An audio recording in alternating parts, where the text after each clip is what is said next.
세상을 살아오다 보니 제게도 정말 믿기지 않는 일이 생겼습니다. 처음에는 숨 쉬는 것조차 힘들 정도로 충격이 커서 많이 힘들었는데 지금은 어느 정도 마음이 진정이 됐는지 숨만 겨우 쉬고 있을 정도입니다.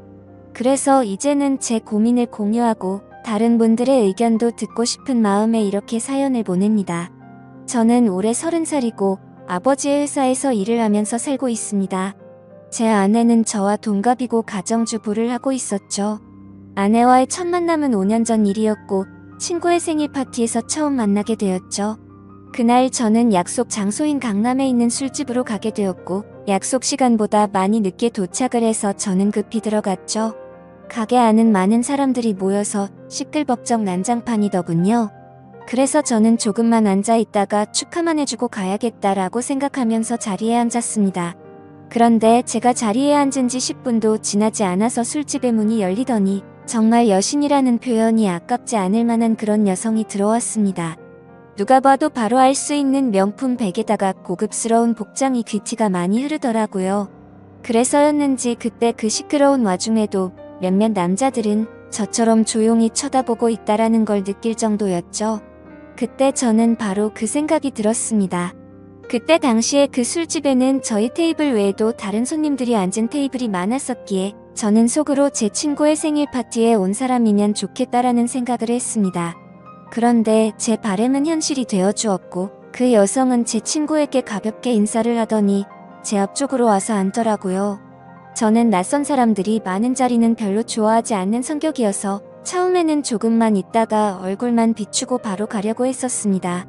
그런데 집으로 돌아가기는커녕 혹여나 제 자리에 누가 앉을까 봐서 화장실도 단 한 번도 안 가고 저는 그 술집에서 자리가 끝날 때까지 계속 그 자리에 앉아 있었죠.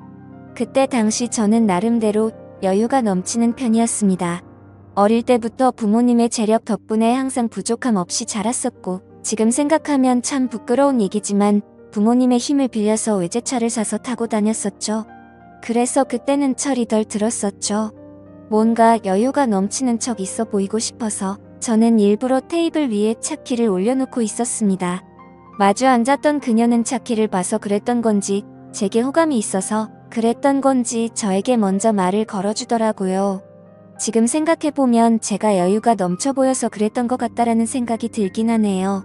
아무쪼록 그녀는 딱히 직업이 있었던 건 아니었고 모델 활동을 한다고 하더군요. 그래서 그때 당시에 저는 모델이라고는 패션 모델이나 레이싱 모델 뭐 이런 거를 생각했었죠. 그런데 알고 보니 전문적인 모델은 아니었고 SNS에서 제법 인기가 많았는데 광고 회사들이 화장품이며 옷이며 가릴 거 없이 가끔 홍보를 제안하는데 그럴 때마다 사용 후기 같은 걸 남기는 그런 프리랜서 개념의 일이었습니다. 나중에 결혼 후 들어보니 잘 벌 때는 월 500 이상 대기업 직원만큼도 벌어봤었고 못 벌 때는 월 100만 원도 못 벌 때가 있을 정도였으니 수입이 일정하지가 않았었더군요. 그래서 그녀와 저는 많은 대화를 나누었는데 그녀는 약간 욜로 쪽의 마인드가 강하더군요. 그때만 해도 욜로 쪽이 뭐지?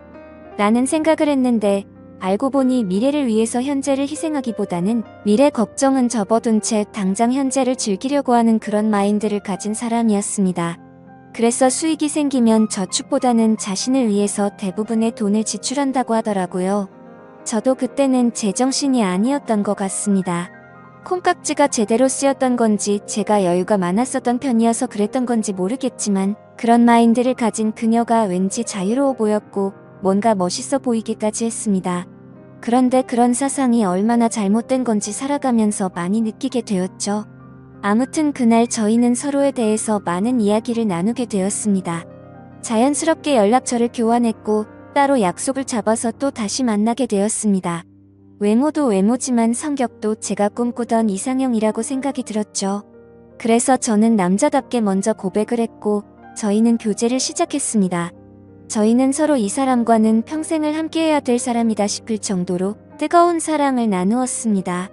그때는 저도 제정신이 아니었죠. 그녀가 원하면 뭐든지 주고 싶었고 뒤실은 생각조차 하기가 싫더라고요. 그래서 부모님의 카드로 미친듯이 돈을 써댔고 아내는 그런 나날을 보내면서 행복에 겨워서 지내게 되었습니다.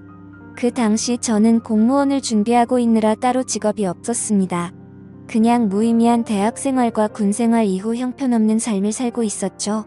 아무튼 저는 이 여자와 평생을 함께하고 싶은 마음에 만난 지 1년도 되지 않아서 평생을 함께하자고 프러포즈를 했습니다. 제 아내는 제 프러포즈를 받아주었고 저희는 그렇게 어리다면 어린 나이에 빨리 결혼을 하게 되었습니다. 저는 학생이라는 신분으로 결혼을 시작하게 되었고 부모님의 지원 아래에 신혼생활을 보내고 있었습니다. 아내는 저를 만난 뒤로부터는 결혼 전에 하던 SNS 활동을 중단했었고 저희는 그렇게 집에서만 뒹굴면서 하루하루를 보내고 있었습니다. 제 부모님이 모든 생활비를 전액 지원해 주셨지만 저는 결국 공무원 시험에 떨어지게 되었고 좌절감에 빠져 있었습니다. 그래서 도저히 이런 생활을 이어나가는 건 아니다 싶었고 저는 사업이라도 해보는 게 어떨까라고 생각을 했습니다. 그때는 왜 그랬는지 모르겠지만 제 스스로 멍청하게도 자존감이 너무나 강했습니다. 그냥 제가 뭘 시작하면 언제든지 돈은 쉽게 따라올 거라고 착각 속에 살았던 거죠. 그래서 지인들 몇 명과 함께 사업을 구상하기 시작했고 부모님께 부탁을 드려서 저는 사업을 시작하게 되었습니다. 처음에는 생각보다도 훨씬 잘 되었습니다.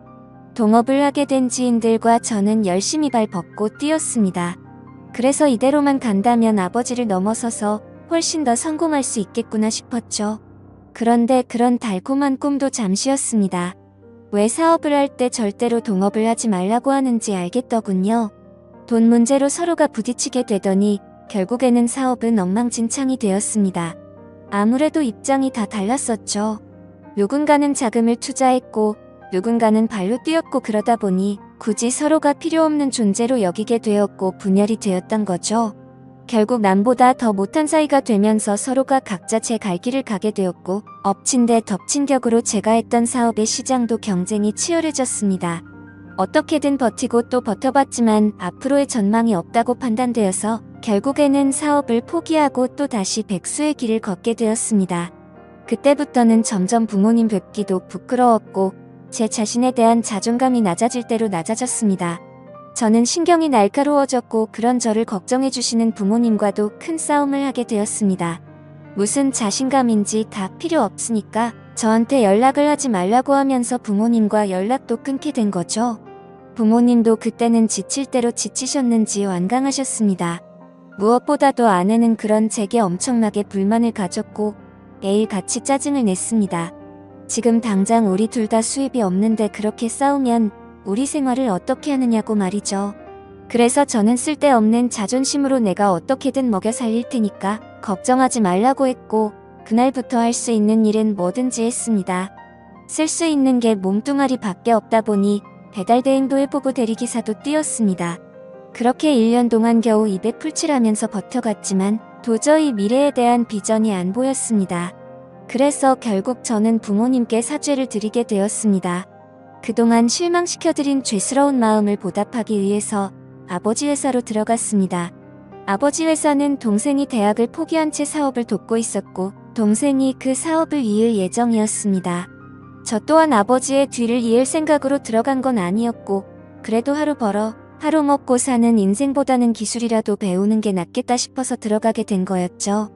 동생의 밑에서 일을 배워가며 했지만 기분이 나쁜 건 전혀 없었습니다. 1년 동안 더 뼈저리게 사회생활이 힘들다라는 걸 깨달은 덕분이었죠. 그래서 그동안 부모님 카드로 돈을 막무가내로 쓰던 지난해를 반성하게 됐고 오히려 그동안의 잘못을 뉘우치면서 저는 부모님의 신뢰를 얻기 위해 정말 열심히 살았습니다. 그렇게 하다 보니 좋은 결과들이 점차 뒤따라오기 시작하더라고요. 기존의 업체들보다 제법 규모가 큰 업체들이 운 좋게 거래처로 들어오게 되었습니다. 그 후 저의 출근 시간은 매일 새벽 6시가 되었고 퇴근은 저녁 10시 이후에 하는 생활이 이어졌습니다. 그런 생활이 이어지다 보니 자연스럽게 몸과 마음은 점점 힘이 들었죠. 하지만 과거 부모님 등쳐먹으면서 백수로 지낼 때보다는 훨씬 나았습니다. 항상 떳떳하지 못했던 제 자신이 이제서야 사람 취급받을 수 있겠구나 싶었고 제 스스로를 안도하면서 힘을 내고 있었죠. 이렇게 열심히 땀 흘려가면서 사는 게 맞구나 싶으면서 말이죠. 그때쯤에 아내는 휴대폰을 바꿔달라고 하더라고요. 그래서 저는 신규로 가입하는 게 저렴하길래 신규로 하나 사주었습니다. 제 아내는 연애 시절부터 그랬지만 항상 휴대폰을 손에서 놓지 않고 살았습니다. 여자들이 원래 핸드폰으로 이것저것 많이들 하니까 뭐 그러려니 했었죠. 그런데 힘들게 일하고 들어왔는데도 얼굴은 마주치지도 않고 대화할 틈 없이 매일같이 휴대폰만 보고 있는 게 못마땅하긴 했습니다. 그래도 예전처럼 돈도 펑펑 쓰게 못 해주는데 그런 사소한 것까지 건들고 싶지는 않았습니다. 그렇게 힘든 하루하루를 보내고 있었는데 저는 최근에 업무가 과했던 건지 약간 몸에 무리가 오더라고요. 그래서 그날은 병원에 가서 검사를 받았고 영양제 주사를 맞고는 일찍 집으로 들어갔습니다. 그런데 집에 있어야 할 아내가 집에 없더라고요. 저는 아내에게 어디 갔냐고 연락을 했고 한참 동안 연락이 없었습니다. 평소에 항상 휴대폰을 분신처럼 끼고 사는 사람이 연락이 없으니까 뭐지 싶었죠. 그러다 저는 몸이 너무 좋지 않아서 저도 모르게 잠이 들었고 제가 연락을 한 지 거의 2시간이 지나서 아내에게서 답장이 와 있더라고요. 친정에 왔는데 잠깐 잠들었었다며 지금 집에 들어온다고 하더군요. 그래서 그때는 큰 의심 없이 그냥 그런가 보다 했습니다. 그러다 결국 사건이 터지고 말았습니다. 저는 병원을 다녀온 뒤로 무리하다가는 큰일 생길 수도 있으니 주말에는 좀 쉬라고 하더군요. 그래서 모처럼 주말에 아내와 초저녁부터 외식을 하면서 술을 한잔하고 있었죠. 그렇게 한창 술을 마시다 아내는 화장실에 갔고 아내 가방에서 카톡 소리가 나더라고요.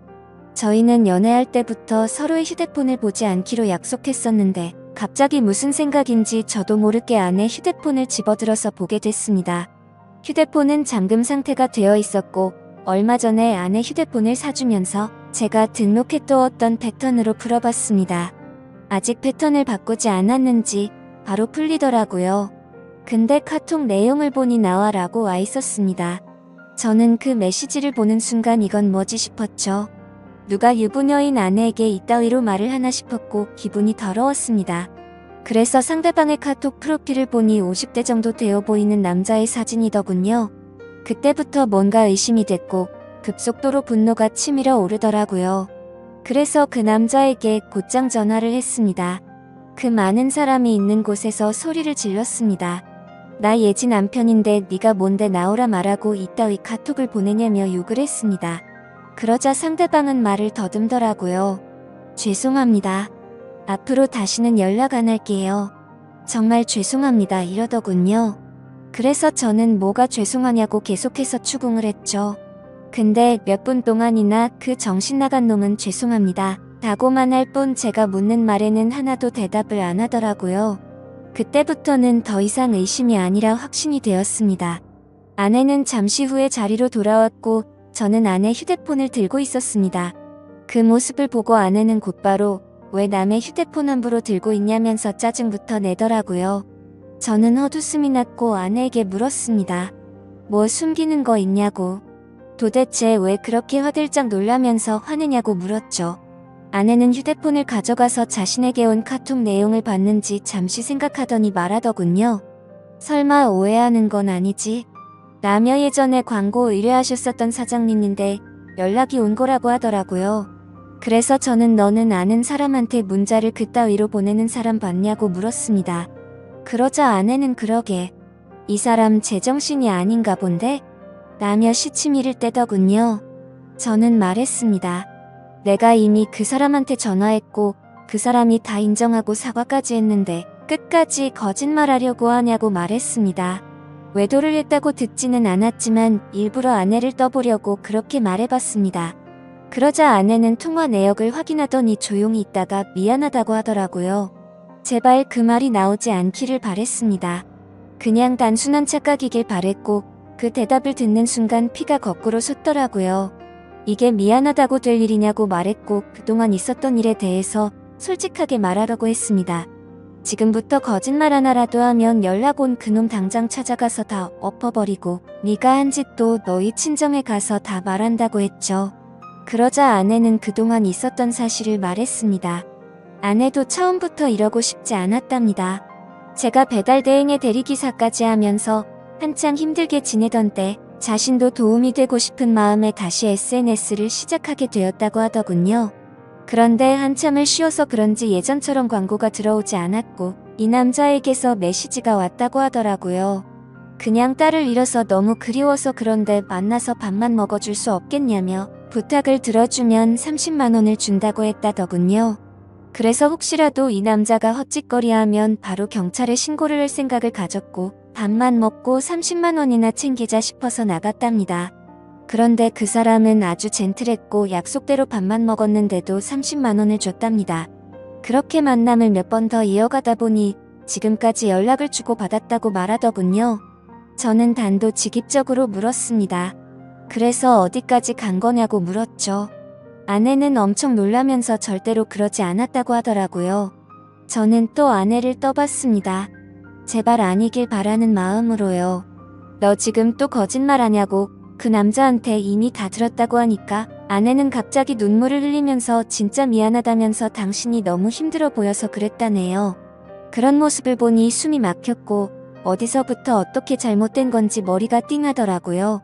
그때부터는 저도 미친 듯이 말을 내뱉었습니다. 네가 이따위로 내 뒤통수를 치냐며 내가 힘들어서 그랬던 거면 여지껏 그 더러운 돈 받은 거 어디 갔냐고 했습니다. 아무 대답도 없더라고요. 도저히 이해가 되지 않았습니다. 제가 힘들어 보여서 그랬다더니 그 더러운 돈으로 뭘 했을지 뻔히 보였죠. 저는 도저히 그 자리에서 같이 얼굴을 마주할 자신이 없어서 일단 집으로 꺼지라고 하고는 저는 그 자리를 떴습니다. 그날 이후로 저는 밥은 하루에 한 끼도 제대로 먹지도 못하고 억지로 먹어도 심각한 스트레스 때문인지 전부 토하게 되었습니다. 며칠이 지나서 아내를 불렀습니다. 아내는 별로 힘든 것도 없었는지 별로 달라진 모습이 없더군요. 제 모습을 보자마자 왜 이렇게 말랐냐면서 자신이 정말 미안하다고 하더라고요. 저는 아내에게 말했습니다. 너는 돈이 그렇게 좋냐고 내가 잠깐 힘들게 하니까 그새를 못 참고 그렇게 곧바로 다른 남자한테 붙어 먹으면서 그 더러운 돈으로 네가 사고 싶은 거 사면서 좋았냐고 했습니다. 그러자 마음이 너무 많이 불편했답니다. 근데 여자한테 필수적으로 필요한 화장품이며 여성용품을 샀고 사치를 부리지 않았다면서 핑계를 대더라고요. 제가 나름대로 1년 동안 열심히 일가면서 벌어다 준 돈은 돈이 아닌가요? 저는 그동안 내가 집에 넣어준 생활비는 어디다 썼냐고 거짓말하지 말라고 했습니다. 아내는 사실 친정에서 돈이 필요하다고 해서 거기다가 생활비를 보내줬다고 하더군요. 진짜 너무 어이가 없고 기가 막혔습니다. 아내와 제가 결혼을 할 때 돈 한 푼도 보태지 않았던 친정이고 제 부모님과 다투고 밥 사 먹을 돈도 없어서 도움을 청했을 때 매정하게 거절했던 장인 장모였습니다. 근데 그런 인간들한테 제가 피땀 흘려 번 돈을 보냈다고 하네요. 이 말을 아내에게 하면서 네가 도대체 생각이 있냐고 물었습니다. 그러자 그럼 어떻게 하냐며 아무리 그래도 부모님이 힘들다고 하는데 어쩔 수 없었답니다. 도대체 뭘 어쩔 수가 없다는 거죠? 제가 돈 10원도 못 벌어온 것도 아니고 충분히 먹고 사는데 문제는 없었는데 그 돈을 홀라당 친정에 보내주고는 화장품이며 여성용품 사려고 돈 많은 남자한테 붙어 먹었다는 걸 어떻게 이해해야 하죠? 솔직히 아내의 친정도 심각한 문제입니다. 저희 집에만 매달려서 돈 한 푼도 없이 딸을 시집 보낸 것도 모자라서 제가 아내 모르게 돈을 빌려준 돈도 꽤 많습니다. 그때 당시에는 제가 사랑하는 아내의 식구들이었고 당장 너무 힘들다고 하는데 어쩔 도리가 없었죠. 그렇게 한 번만, 또 한 번만, 마지막으로 한 번만 이런 식으로 보내준 금액만 5천만 원이 넘습니다. 막상 아내의 얼굴을 마주하고 있으면 마음이 또 약해지는 것 같기도 하고 이런 제 자신이 정말 저도 답답하고 화가 납니다. 남들이 이런 고민을 갖고 있으면 남자가 진짜 바보 같은 놈이구나 했을 겁니다. 그런데 막상 제게 이런 일이 생겨버리니 아닌 걸 알면서도 단호하게 내쳐지지가 않네요. 아내는 계속 울고 불며 미안하다고 절대로 2번 다시는 이런 일 없을 거라고 믿어달라면서 빌고 있는 상황입니다. 저는 이게 돌이킬 수 없는 일이기에 아내가 너무 천박하다는 생각을 하면서도 어떻게 해야 할지 도저히 모르겠습니다. 제가 아내를 믿어준다고 하더라도 아내가 그 늙은 남자와 있었던 상상들을 계속해서 하게 될 텐데 이 만남이 유지될 수가 있을까요? 정말 어떻게 이렇게 한순간에 처참하게 모든 게 무너져 내릴 수 있는지 제게 닥친 가혹한 현실이 너무 힘이 드네요. 인생이란 참 어렵고 힘든 것 같습니다. 이런 걸 고민이라고 사연을 올리는 제가 멍청한 거 저도 잘 알지만 욕보다는 현명한 말씀을 부탁드리겠습니다. 감사합니다.